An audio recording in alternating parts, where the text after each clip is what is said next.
Bonjour à tous. Ce Shabbat, dans la paracha de Vayetranan, nous lisons le verset bien connu Shema Israël, Hashem Elokeinu, Hashem Echad. Le Midrash nous dit que ce verset Shema Israël a été récité pour la première fois par les enfants de Yaakov. Yaakov Avinu, notre patriarche, avant de mourir, a eu peur que l'un de ses enfants s'éloignera de la Torah, comme c'était le cas avec Esav, son frère, et son oncle Ishmaël. Donc Yaakov Avinu convoqua ses enfants et leur posa la question, il leur dit « Est-ce que vous croyez vraiment en Dieu ?»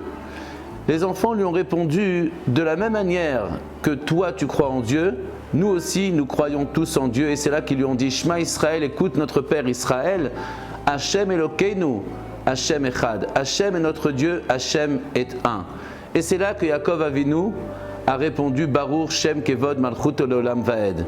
Ce verset que nous lisons aujourd'hui dans le schéma que nous lisons tous les matins et le soir, qui n'est pas écrit dans la Torah directement dans la parasha de Vayetranan, mais nous le lisons justement après le verset Shema Israël pour rappeler cette histoire que Yaakov Avinu a dit Baruch Shem Kvod Malchuto après que ses enfants ont dit Shema Israël. Une question se pose. Pourquoi est-ce que les enfants devaient dire à Yaakov Avinu de la même manière que toi tu crois en Dieu, nous aussi nous croyons en Dieu? Est-ce que quelqu'un doutait vraiment de la foi de Yaakov? Ce n'était pas la question. On se posait la question concernant les enfants, mais pas concernant Yaakov. Pourquoi les enfants devaient-ils dire de la même manière que toi tu crois en Dieu, nous aussi on croit en Dieu? Une autre petite question qu'on peut se poser sur le schéma Israël, quand on lit le schéma, le deuxième passage, Ve'ahavta et Hashem Elokecha, tu aimeras ton Dieu de tout ton cœur, etc. Nous lisons Veshinamtam levanecha, tu enseigneras à tes enfants. Et il y a une question qui est posée par un des commentateurs de la Torah, le Al-Shir, pourquoi est-ce qu'on emploie le mot Veshinantam? Pourquoi est-ce qu'on ne dirait pas un mot un peu plus courant, Velimadetem, Velimadetam, tu leur enseigneras, du mot limoud? Pourquoi Shinantam? Et il nous explique que Shinantam vient de la même racine qu'un verset dans lequel il est écrit Chitse Gibor Shenunim. Les flèches du guerrier Shenunim sont aiguisées. Donc Veshinantam veut dire aiguisé. Qu'est-ce que cela veut dire? Tout simplement, si on veut transmettre un message à nos enfants, il faut que ce soit un message qui est aiguisé.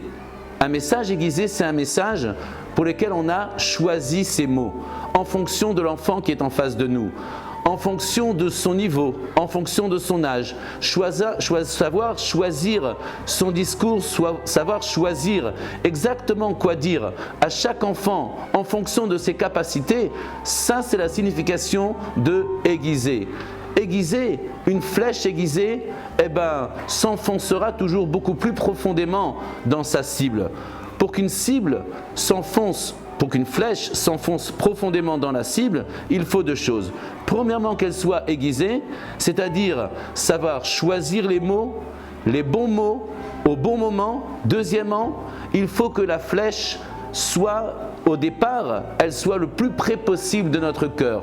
Lorsqu'on tire une flèche, il faut que la flèche soit le plus près possible de la personne qui la tire pour qu'elle atteigne profondément sa cible.